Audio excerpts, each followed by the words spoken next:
Hi guys, and welcome back to my channel. If you are new, my name is Heather and I'm the owner and author behind townsendhouse.com, where I help you implement systems and strategies in order to overcome the chaos and cultivate simplicity in your home and homeschool. I am a homeschool mom of 3 kiddos, kindergarten through 7th grade.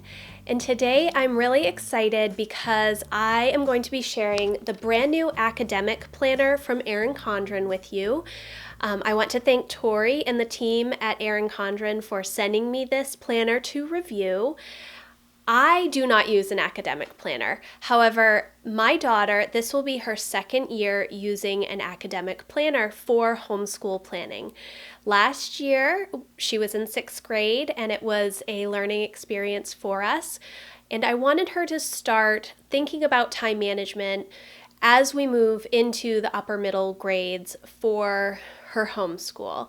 So we purchased an academic planner last year, and it was right before they released the new ones last year. So she had the older version, which was undated. Now they are dated. Last year they started to date the academic planner, and that was one of her only complaints this past year, is that it took her so much time to set up her planner each month. She did not want to have to go in and date everything, which I totally understand. She was 11 last year. That's not the ideal thing to be doing as an 11-year-old. She does enjoy the decorative planning aspects of the planner community. However, when she has to put the date dot stickers for each month, it was becoming tedious after a few months. So this planner is dated and it will be used for her for this year. And I'm going to do a full walkthrough of this planner in just a minute and explain to you how we are going to sort of use this for her. It is not going to be something that she does completely on her own. I want her to succeed in time management, and I want her to find a system that really works for her. And because of that, I am going to include her in my weekly planning sessions for our homeschool and just have sort of a little meeting with her at the beginning of the week. I do all of my homeschool planning on Sunday afternoon, Sunday evening, to go through what lessons she has due, if she's going to be working on any projects, so that she can go through and fill out this information, know what she has to do for the week, and then really check in and work with her until she gets into a good system of time management. She is going to be doing an awful lot more work this year. I will leave our 7th grade curriculum picks video down in the description box below if you're interested in seeing what she is doing this year. So I know it is going to be a little bit challenging, and I'm hoping that having these planning sessions with her will help her to succeed, because that is obviously my goal. I did want to point out that this does start in August, which is the only drawback that I have of this entire planner, because we run our homeschool year July through June.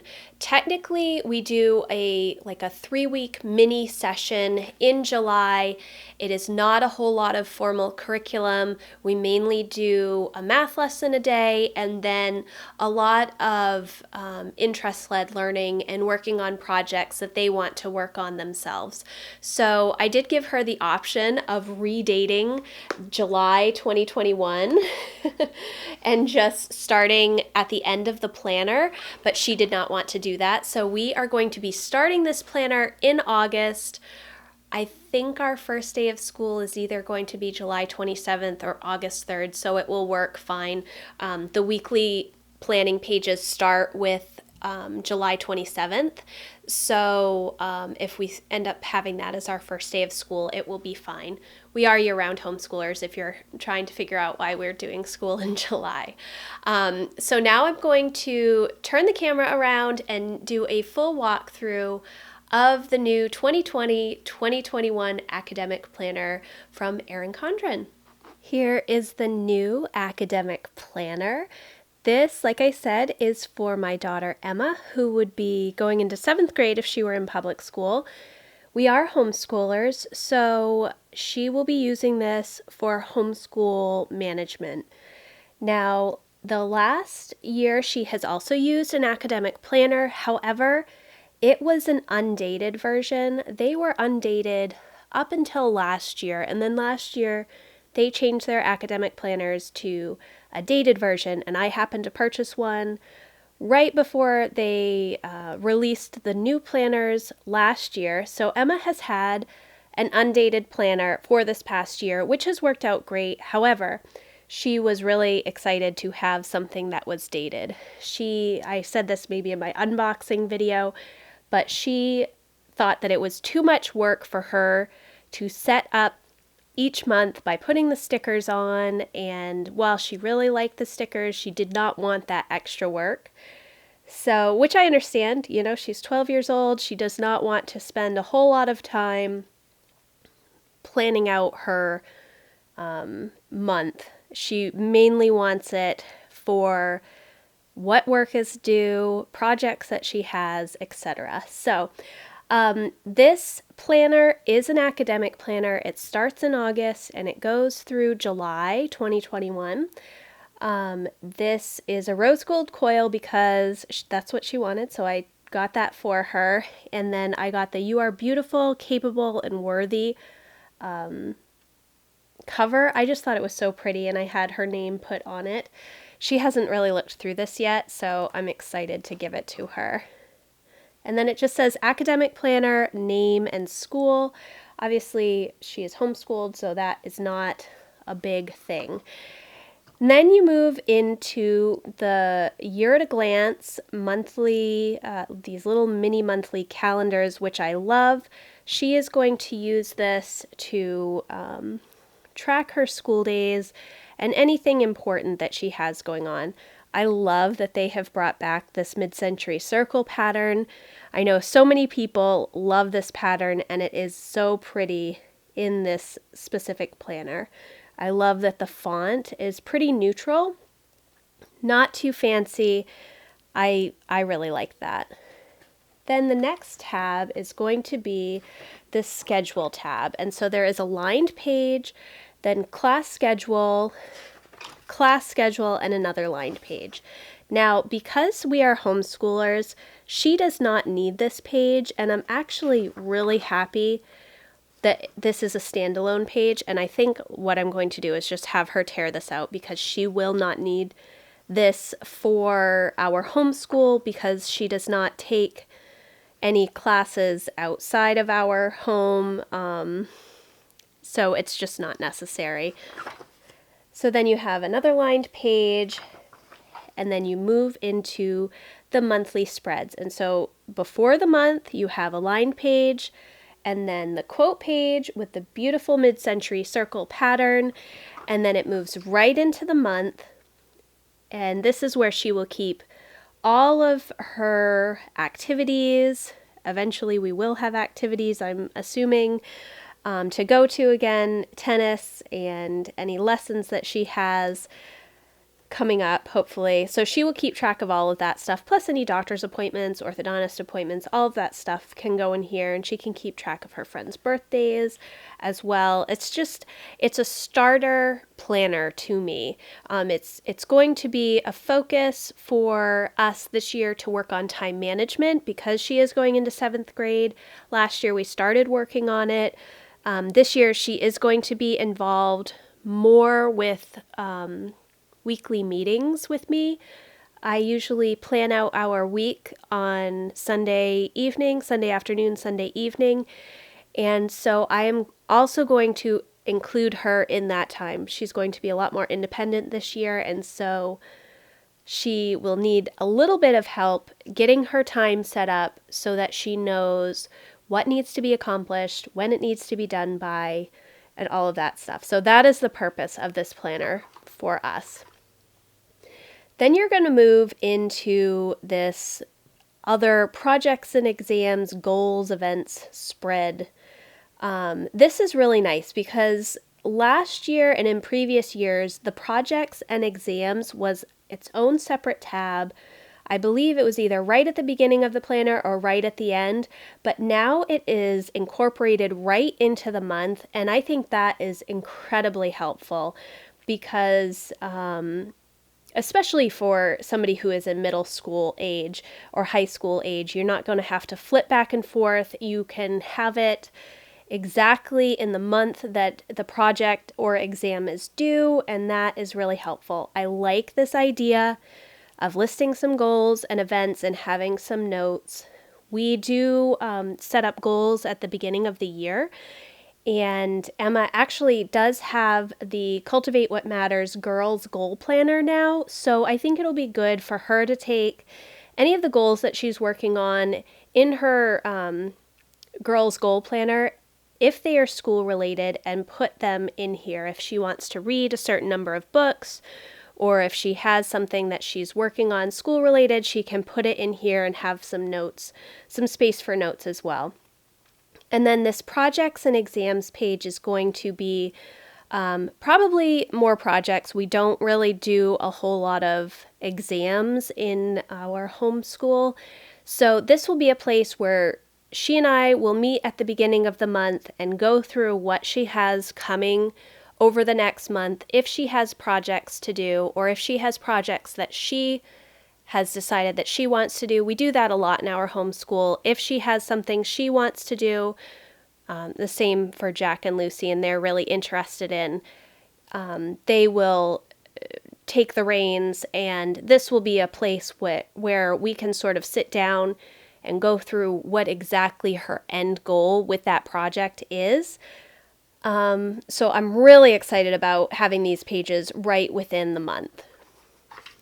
And then you're going to move into the weekly spreads, and this is like a horizontal setup, which I think is really nice.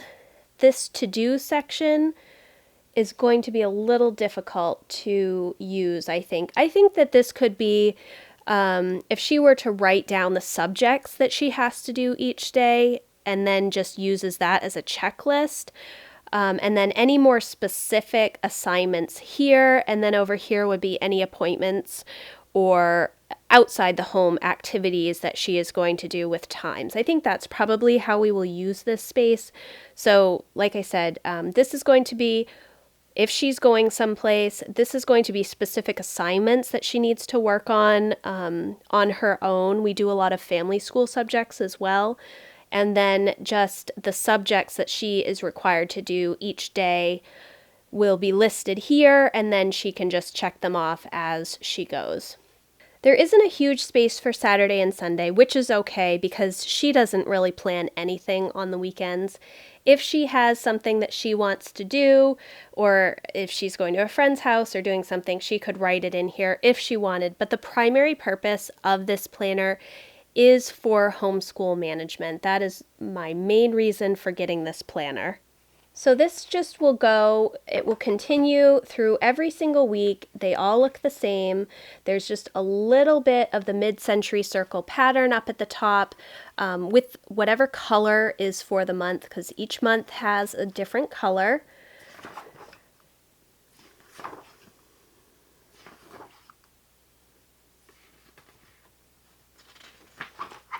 And then at the end of the month, you have 2 lined pages. Oh, no, you have 4 lined pages. So at the end of the month, you have 4 lined pages. Then you start the next month with 1 line page and your quote page, your monthly calendar, and then your projects and goals spread here. And then it moves into the rest of the weeks. So that is really good that you have a few more notes pages between each month, which will be good for any extra project management that you need to do or any notes that she needs to take for the specific month.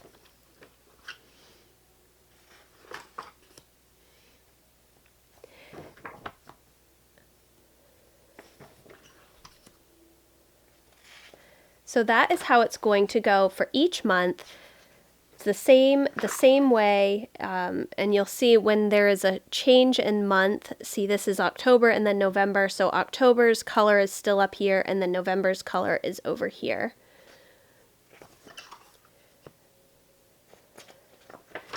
So you have your notes page, and then you have your quotes page, you have your monthly spread, you have your goals and your projects and exams spread. Then you move into your weekly spreads, which goes all the way to the end, and then you have the 4 notes pages, and then you're back to the lined page before the next month.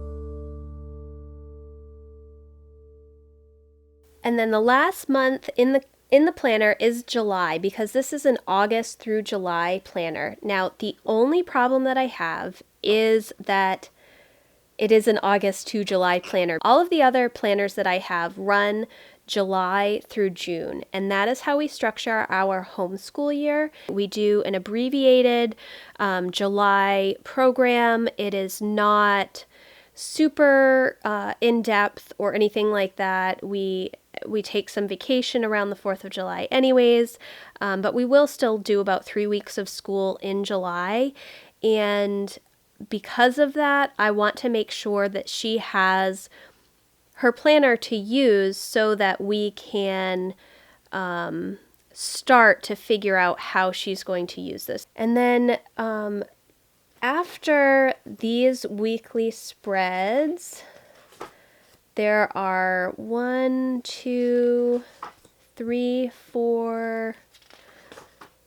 notes pages, just like in all of the other months, and there is the option to add more notes pages to this planner. I did not do that because Emma does not need extra notes pages for note-taking. We have other notebooks that she will use for that, and I think that it would be wasted for her. I can understand if you're in high school maybe, or college, definitely, to add in those extra pages at the end. But the 4 pages between each month I think are adequate for what she will need to use it for. Then there is 1 page of stickers with exam, midterm, test, quiz, read, paper due, study guide, study, no class, and vacation. And then for each color there is this blank sticker that ends up having the colorful border around it. And there is no pocket with this planner, which I'm a little disappointed about. There wasn't a pocket with the last planner that she had, and I ended up getting some of the little pocket folder things from Erin Condren and some of those coil clips, and I clipped one in for her because she does use that. And also there's no zipper pouch, and there used to be a zipper pouch, I swear, or maybe I gave her one of my old zipper pouches from another planner that I had. They don't even do the zipper pouch anymore, so that's really not an option. So that is the academic planner for the 2020-2021 school year, again, starting in August. I believe that you can start this also in September. I'm not sure if it has a January start date or not, but this is going to be a great year for Emma to sort of get more involved with her schooling planning and keeping track of it and making sure that she is managing her time well.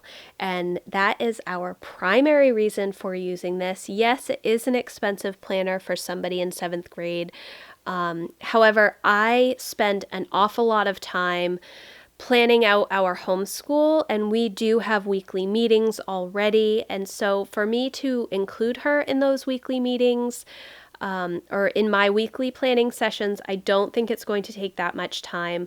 I do plan out everything ahead of time, so it will be more of an overview meeting. Usually we will do those all together on Monday morning, but I will just take her aside on Sunday afternoon, give her her schedule so that she can figure out how she wants to set up her week and make sure that she is able to do all of the things. For example, each week she needs to do 2 current events reports. So she needs to choose 2 articles to read and then do an oral report on. And then once a month she does a written report for that. So those are the types of things that she would put in her planner. You know, she might write on Monday, choose article, read article, make notes, and then Tuesday she will present it to me for her current events report. And then Wednesday she can choose another article, and Thursday she does her report with an opinion piece attached to it. So that is just one example of how she will manage her time. It's going to be an interesting year. I'm excited. I know that Emma is as well. And yeah, I hope that this was a useful video for you of how we are going to use this really together, her and I, so that she is learning more about time management with her homeschool. So thank you again so much for watching, and I will see you in the next video.